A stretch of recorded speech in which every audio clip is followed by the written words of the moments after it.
Hello, and welcome to North Coast Journal Preview. This is a show where we take a look at the current edition of the North Coast Journal. My name is Matt Knight, and I'm in for David Frank this week. And as usual, we're joined by news editor Thad Greenson and arts and features editor Jennifer Fumiko Cahill. Welcome, guys. Hey, Matt. How you doing, Matt? We usually talk about the weather, at least briefly, make reference to the fact that the sun is up, it's shining, the birds are singing. Hopefully you're taking advantage of all that. It's been nice. And how about that little hail and lightning storm a couple nights ago? That was fun. I enjoyed that. I thought that was unnecessary. My dog with you. Yeah, mine didn't like it all that much, but I found it thrilling. Anyway, let's crack on and take a look at what's on the cover of this week's North Coast Journal. Yeah, well, this week on the cover, I take a deep dive into the permit troubles of Travis Schneider, which we broke some news last week on, kind of the latest developments in that case for anybody who's been following it. Is that after, 10 months of back and forth, Travis Schneider has agreed to remove his partially built mansion from the foot of Walker Point Road off the Indianola Cutoff and restore the property to its natural state, give the Wiyot area tribes an easement over an archaeological site on the property, and probably pay some fines. This has been quite the saga, hasn't it? And a lot of people have fallen along the way as a result of this. So we had all kinds of fun stuff in this one: cleared wetlands, unpermitted roads, disturbed Native American archaeological sites, racist comments. It's just been a smorgasbord. Potpourri, they might say. There you go. Yeah, so this project, one of the things I think we dive into in this story a little bit, which I don't know the full extent of it had been previously known, but this project was kind of thrust into public view last August when then Planning Commission Chair Alan Bongio, as the Planning Commission was hearing a request from Schneider for some permit modifications that would allow him to resume work on the project and lift a county stop work order. Then Chair Bongio launched into a number of diatribes, both questioning the honesty and integrity of two local area tribes, the Wiyot tribe and the Blue Lake Rancheria, basically implying that they were liars, and then also using some offensive language and describing, kind of lumping all of the Native tribes involved in the case under the one blanket term Indians in a quite disparaging tone.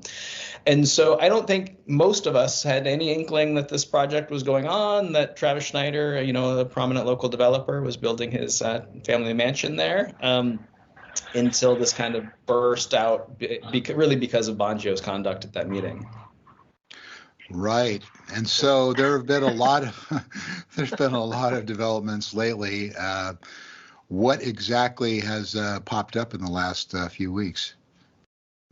Yeah, so really things have kind of been at a stalemate since September, at least in the public eye. There hasn't really been any movement since September or October. So in September, the matter went back to the Planning Commission, once again trying to kind of reach an accord that would allow Mr. Schneider to resume construction and kind of meet the concerns of both the Blue Lake Rancheria and the Wiyot tribe, but then also the California Coastal Commission, which it was determined has the ultimate jurisdiction over the project because Travis Schneider built his home encroaching on a wetland in the property, or encroaching on a wetland buffer, and so that gives the California Coastal Commission appeal jurisdiction over the project.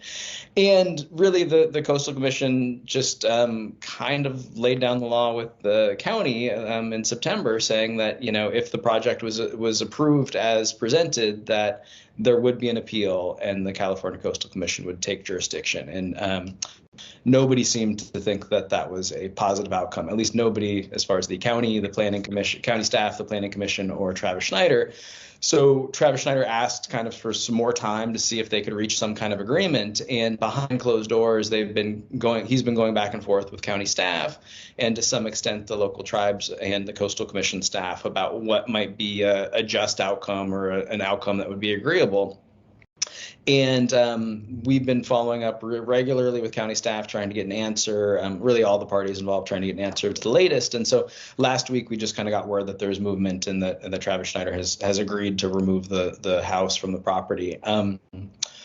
But, one of the things we try to do with the story is kind of really give the context and some of the background to how we got here. And one of the things that I think is, I don't know that has really been thoroughly reported until the story is, just exactly kind of the extent of knowledge Travis Schneider had or should have had about this archaeological site on the property. And so we were able to obtain a letter from Jason Ramos, the chair of the Blue Lake Rancheria, that he wrote back in last February to the planning staff, kind of detailing the site's history. And it was really eye-opening for me reading it because, what he's saying is this. There's no uncertainty about this site, its importance, or where it is. That this is believed to be a former Wiyot village site. It was first identified back in 1918, I believe, but has been further assessed over the decades. And in recent decades, since the 80s anyway, has been a part of the county planning record of this site. And further, Travis Schneider got up in front of the Planning Commission twice, saying and represented in writing to Planning Commission staff or Planning Department staff that he had no idea the site was there, that nobody ever told him, that the previous owner had made some kind of vague references to maybe there being something around the property, but nobody would ever tell them where it was. And so he's kind of feigned ignorance along the whole way. And Jason Ramos cites in this record and documents that the Tribal Historic Preservation Officer from the Blue Lake Rancheria was actually on site with Travis Schneider back in 2017, gave a tour of the property, pointed out where this archaeological site was, and that this was not only documented by the Historic Preservation Officer, but it was also documented by the county planner that was on site. And so, I circled back with Planning Director John Ford and asked him directly, does the Planning Department record, substantiate that this tour really happened? And he said, yeah, he believes it does. So the idea that this was something he had no way of knowing seems pretty dubious at this point. And also I think that certainly in some of the comments that then Commissioner Bongio made, really kind of trivialized the importance and the historic value of this site. And Mr. Ramos's letter kind of goes into detail explaining how, there used to be 100+ documented archaeological sites in Humboldt County, and of those, only a handful remain undisturbed. This is one of them. It is believed to be a former village site that would have cooking dens and former homes and potentially all kinds of things of archaeological value and cultural value to the tribes. So it's not an insignificant disturbance. Well, one of the things I took away from the article that I hadn't known in the past, and maybe I should have. It might have been mentioned in other coverage, but that Bongio actually worked on the Schneider site, actually did work there, and yet had the project before the Planning Commission virtually at the same time. Yeah, and probably knowing that the Planning Commission had jurisdiction over the project when he did the work there, and then it was a couple years later when the project came actually before the commission. But it was, it's interesting to note that while Mr. Bongio disclosed that he had correspondences with Travis Schneider about the project, that he had quote unquote visited the site, he never disclosed that he had basically done pro bono concrete work on the site, or that Travis Schneider is a relative of his by marriage. So, there were certainly, I think, a lot of things in Mr. Bongio's conduct at those meetings that raised questions of bias. But those two things that he failed to disclose to the rest of the commission, I certainly think add to that.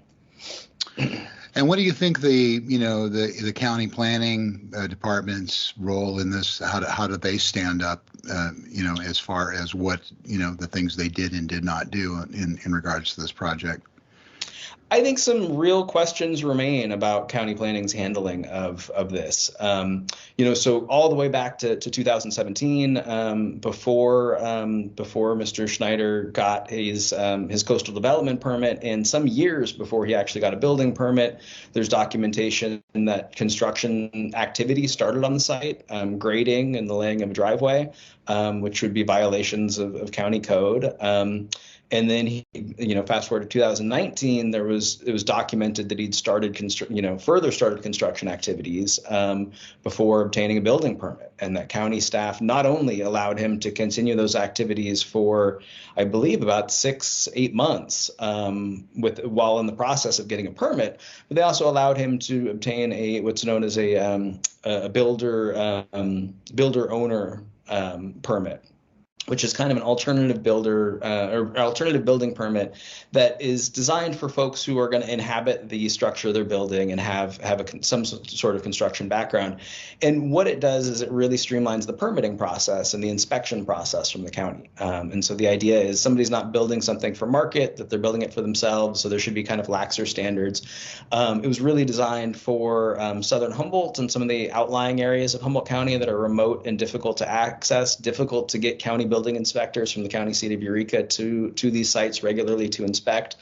And so it really limits the inspection process to a single inspection. And so instead of getting, a setback inspection and a foundation inspection and all of these at every step of the way, you just have one inspection at a certain time that kind of checks everything.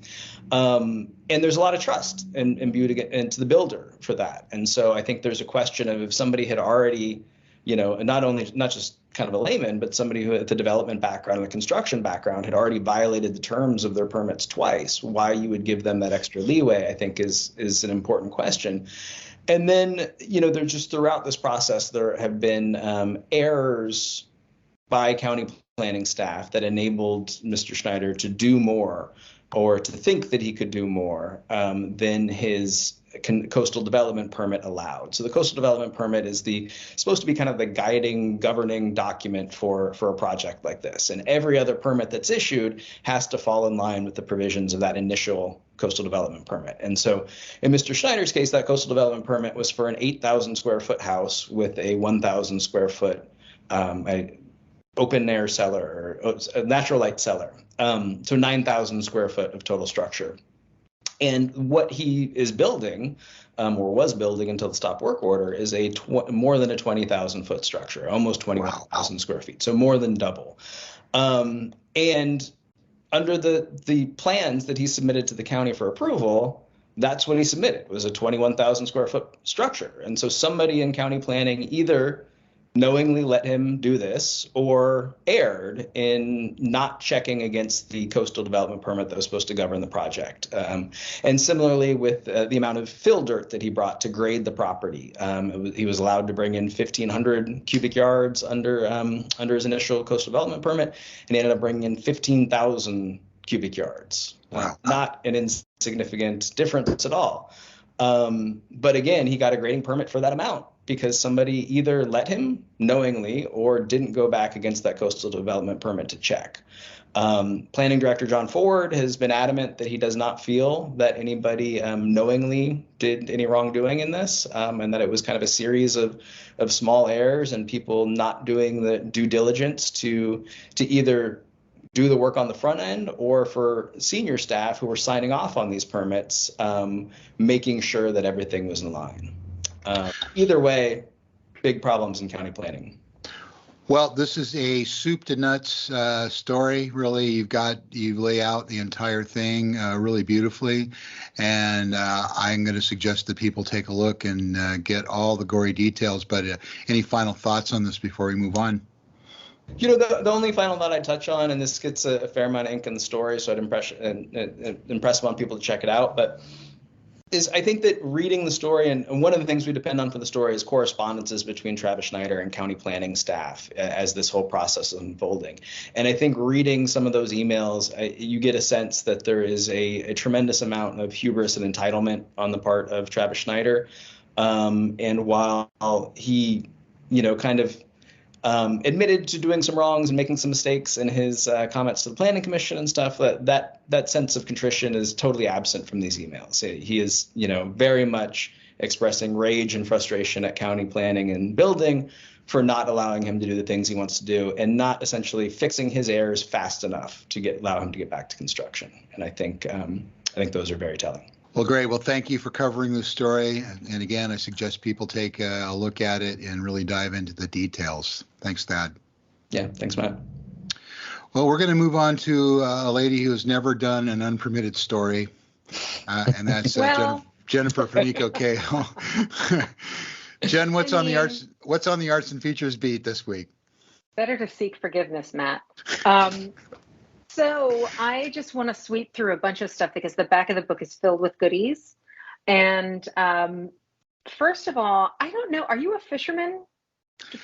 I have been in a past life. Yeah, I actually, it's odd that since I moved to the North Coast, I have not done any fishing, but as a younger person, I did an awful lot. My dad was a big fisherman, tied his own flies, did all that kind of stuff. So, but since I've been up here, I have really not done any. I am a fan of fishermen. My grandfather was a big fisherman, although I was told to stay on shore because apparently I'm a little loud and I scare the fish away. But the good news is in our weekly Fishing the North column, for Fishing the North Coast column with Kenny Priest, the good news is, because we had some bad news about salmon for months now, honestly, but the good news is rockfish. It's rockfish o'clock, and there's tons of rockfish, and people are catching rockfish. And finally, a young woman named Isabel Kelly, who is 8 years old, has her moment in the sun in the picture with a little rockfish. And I know that the weekly fish picture is always some huge fish, but she's got this little rockfish that's all small and she's adorable. And I just wanted to let you all know that the rockfish are hitting, and he's going to let you know in the column where to go, what kind of equipment to use, et cetera, and also to let you know that it's time to suck up to the fishermen in your life and be like, hey, can I help you move or something like that, because they're going to have fish soon. So yeah, make those calls. Mm-hmm. Another exciting thing in the back of the book is Colin Yo, bless his heart, every week is writing about music around town, around the county. And of course it is 420, dude. So that means there's going to be lots of musical celebrations, and the Mateel is having a big thing, which he brings up. The Mateel is featuring on 420 Junior Toots. Yeah, I saw that. I didn't know there was a junior one. There's a Junior Toots. And if you are not familiar, Toots and the Maytals are the legendary band. This is Son of Toots, Junior Toots. I'm going to go sign off and listen to Pressure Drop over and over again after this.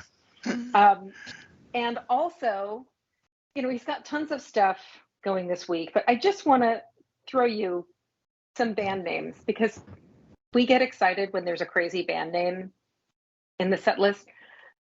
Breckno, Canary and the Vamp, solid. Fox Medicine, The Sturgeons, let's see, Heart Eyes, Vegan Slaughterhouse, Ooh, Dead Drift, Mystery Meat, and the band name that finally did it, finally broke Colin, Human Soup Hot Tub.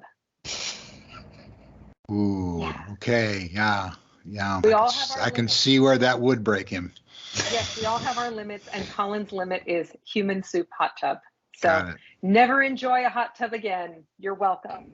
But do check out the set list this week because it is packed with stuff. And, now that the weather is nice too, there's going to be, we're coming to the season of festivals and things like that. So peek back in because he'll have everything from club events to outdoor stuff, and just keep checking back in the set list as more things come back. Awesome. And in about the 60 seconds that you have left, there's a movie review or two in the book. Yes, Demons Out. John Bennett is reviewing The Pope's Exorcist and Renfield, which I'm so happy about because it's two favorite horror subgenres, right? The exorcism genre and the vampire genre. And hey, Nicolas Cage is back as a vampire, and it's very fun. So he has some great reviews on both of those. The vampire one, Nicolas Cage's movie, is very entertaining, super all over the place, and he has a lot to say about that. But he also does a really good breakdown on exorcism movies at large, very close to my heart. And the original Exorcist movie, what made it great, including a real sense of non-skepticism, a real sense of belief among the cast. And it's a really great dive into the subgenre and into that little part of, you know, the niche cinema love for exorcist movies. Well, you know, Jen, the band name that broke me was Projectile Vomiting. Speaking of exorcisms, yeah. Well, thank you for that. And there's lots of great goodness in the back of the book this week, so be sure and check it out. And that's about all the time we have for this week's North Coast Journal Preview. Dave will be back next week. The current edition of the North Coast Journal is on newsstands now. Get out and pick up a copy or two. And you can always go to the website, northcoastjournal.com, and check it out 24/7. Thad and Jen, thanks for being here, and we'll see you again next week. Thank you, man. Thanks for having us.